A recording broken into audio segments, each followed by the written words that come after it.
How you doing, YouTube? Matt Massa Beer Reviews, back with yet another review. A little bit of a IPA up in this piece in the form of Treehouse Brewing's Punch.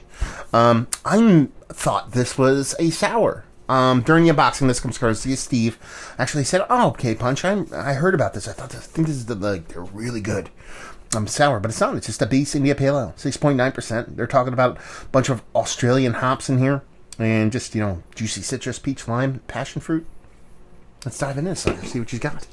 Yeah, I've been saving it for a little bit. I'll have to look at the date after I give it a gold pour, because I was like, it'll keep for a little bit. Not that it's super old. I probably got it 2 weeks ago, if that.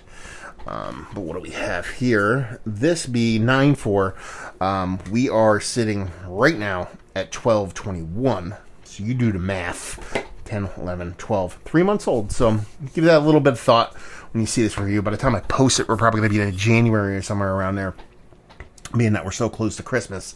Label-wise, I kind of dig it. It's DNA strands and all kinds of fruit floating around. As far as the beer looks, it's potato leek. It's not butternut squash. It's not turkey gravy. It doesn't have that kind of morbid kind of heft to it. But man, that's hazy as F. Look at that sucker. Just stick a spoon in that shit. Sit straight up. Let's get a nose. I mean, it really is a lot of soft, like tropical fruit and very soft kind of stone fruit. I'm not getting much as far as big pops of citrus. Just a rounded kind of, an perfectly ripened kind of soft tropical and soft stone fruit. That's pretty much where it lands for me. There's a lot of softness here. Nothing is hard on the edges. Nothing's too zesty or in your face or super vibrant, but it's rich. It's not flabby or fat or anything like that. I think she's going to drink quite lightly, 6.9%. So she's not a small beer, but she just smells adult fruity. It's not candy or sweet or something like that. And yeah, the nose isn't aggressive, but she's pretty. Let's dive in. Cheers. Wow. Did not expect that bitterness. There's a nice pop of bitterness in there. A little bit generic. If anything, it's probably a little bit resinous, a little bit green, a little bit West Coasty. But you do get like a fruit punch vibe off this. When you start getting those fruit flavors, the initial taste is that kind of combination of that soft, kind of non-aggressive kind of tropical fruit, stone fruit kind of mixture. But once you swallow and just let it kind of evaporate on your palate a little bit, that fruit portion of the show really starts to show up and really starts to elevate over time. It's like almost like a delayed hit on that. You expect it to be more vibrant in the taste and then fade away from here. Today it has this, and the initial taste has a very soft start and just kind of ramps up throughout the beer and just kind of lingers there, which is quite nice.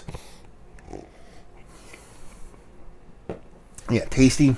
Nothing overtly super in your face kind of fruit flavored, but it just, the volume raises.